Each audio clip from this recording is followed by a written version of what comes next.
I needed a phrase for that. I needed a way to say this is the phenomenon that's going on. Because if this is a new resource, we ought to be able to talk about it. So my phrase for it was cognitive surplus, which is to say the free time and talents of the connected world. And I needed a way to say, essentially, here's how big this new resource is. And no obvious metric existed, so I invented one. And I started here. Started with Wikipedia, which is the largest shared resource most of us have daily experience with. Right? A collaboratively produced reference room. And so with my friend Martin Wattenberg, who studies Wikipedia, we did some back-of-the-envelope calculations. And turns out that Wikipedia, by about 2008, it had been around about 8 years then, Wikipedia had consumed something like 100 million hours of human thought. Every edit on every page in every language, every argument, every bit of source code. That had taken something like 100 million hours to create. It's a back-of-the-envelope calculation, but it's the right order of magnitude. Now, obviously, anything that takes 100 million hours to make is a huge project. But how big is that relative to cumulative free time? So I needed something else, something to compare it to. And I took television, #1 use of free time worldwide. Imagine a graphic representation of television watching. Wikipedia took, by 2008, 100 million hours to create. In the United States, we watch 200 billion hours of television every year. Or, rendered graphically, Wikipedia is here. Right? All of the effort that went into creating Wikipedia is a tiny rounding error on the television watching of one country in 1 year. Put still another way, in this country, we spend a Wikipedia project's worth of time every weekend just watching ads. So this is an enormous surplus, which means we don't need a wholesale change of human behavior planet-wide.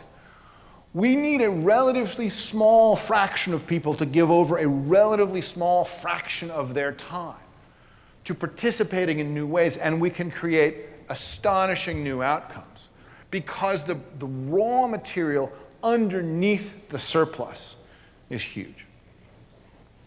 But to call it raw material in a way invites people to believe that this is something that can be mined as if it's simply a new kind of iron ore that's drawn out of networks instead of drawn out of the ground. But one of the things we're learning as we see social media start to affect the landscape is that the motivations of the people participating don't match the motivations we learned to care about in the professional world. That amateurs, citizens, us, when we lean forward to participate in these environments, aren't doing it because we think we'll get paid. In fact, we're doing it for reasons that are almost by definition not about getting paid. We're doing it because we care about each other. We're doing it because we care about the thing we're participating in. We're doing it for the same kinds of reasons that people have always socialized together. And this is actually changing the way that businesses can relate not just to their customers, but also to their products, because that triangle is being re-articulated by social media. So here's an example. This is a famous e-commerce site selling a famous book. The first book of the Harry Potter series, Harry Potter and the Sorcerer's Stone, on Amazon. And the part I want to call your attention to is the 5,809 book reviews of this book. Right?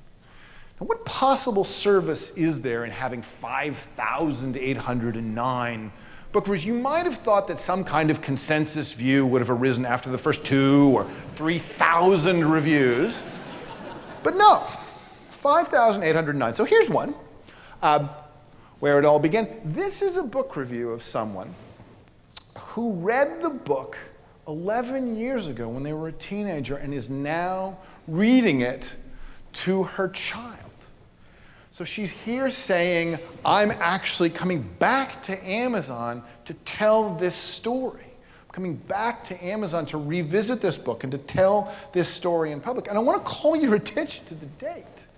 This review went up 2 days ago. This review went up on Monday. This is for a book that came out more than a decade ago. So we call these things book reviews, But the people using this tool are not behaving like book reviewers, right?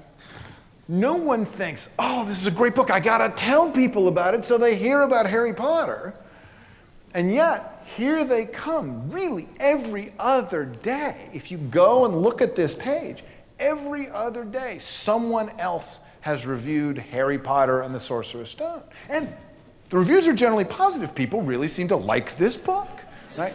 But it's not like Yelp, right? This isn't a review that says, oh, I'm going to give this 5 stars. This is a review that says, I love this book. I loved this book a dozen years ago, and now I'm reading it to my child. This is actually an act of fan culture. This is not people pretending as if they're writing for the New York Review of Books or the New York Times Book Review. These are people who are coming together, and even in a completely commercial environment, no one is under any confusion about the business Amazon is in. But because Amazon has also provided this place for people to talk to each other about things they care about, they don't have to pick one or the other. Either it's commercial or it's social. And in fact, you see people rewarding Amazon with this kind of thing. Now, it's a curiosity of our age that we're starting to get the social science that tells us something about people's variable motivations, even in commercial circumstances, at the same time as we're getting the platforms for seeing those changes. Because for a long time, the story we told ourselves was the story of neoclassical economics, the story of rational actors who were maximizing our self-interest. Every one of us was a selfish, calculating individual. And we could render anything we could into the price mechanism so that we could understand where we stood. And what we're starting to understand is that's not true.